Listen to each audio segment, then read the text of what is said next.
Salamu alaikum wa rahmatullahi wa barakatuh. Muri communauté y'abasilamu Burundi ya Afrika n'isi yose. To the Muslim community of Burundi, Africa and the world. La communauté musulmane burundaise, africaine et partout dans le monde. Jewe nitwa Inashaka Jali ya Bagaza Gisele. Umukobwa navutse kwa kabiri kuri perezida Bagaza.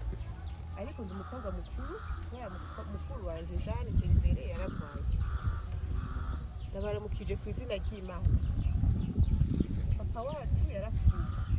Yitavye Imana aradusigiye. Yitavye Imana avuze ko ibintu byose yakoreye yabikoreye abana biwe. Papa yavuze ati ibintu byanje byose ndabisigiye abana banje. Ni n'abundu byanje navyaye. Mama aho arindiriye papa amaze gupfa byose araza abikorokeramo. Aragurisha urugo, aragurisha ibintu byose. Arakora ama business atatubwiye, ataduhaye ikintu na kimwe, atakojeje amategeko y'igihugu, atakojeje ikintu na kimwe. Ubu yatangiye kugurisha inzu, yashaka no gutangura kugurisha n'ama business yiwe. Naragiye Bujumbura ndandikira ikete, ndarishira ku mahezo.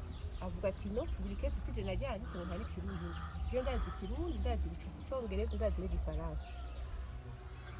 Nawe je nashaka ko communauté y'abasilamu isi yose yomfasha ikansabira ku Imana, ikansabira kuri Allah, ikampa ubushobozi, ikampa umugisha, ikampa mama akareka kunyiba, akampa ibintu byanje, akampa ibyo amaze kugurisha n'ibindi ataragurisha byose akareka kubigurisha. Ndabasabye mu mahoro y'Imana, ndabasabye ko mwonsabira kuri Allah, akampa umugisha, akampa n'ubushobozi bwo kuronka ibintu byanje. Allahu Akbar, Allahu Akbar, Allahu Akbar. Let's compare and contrast.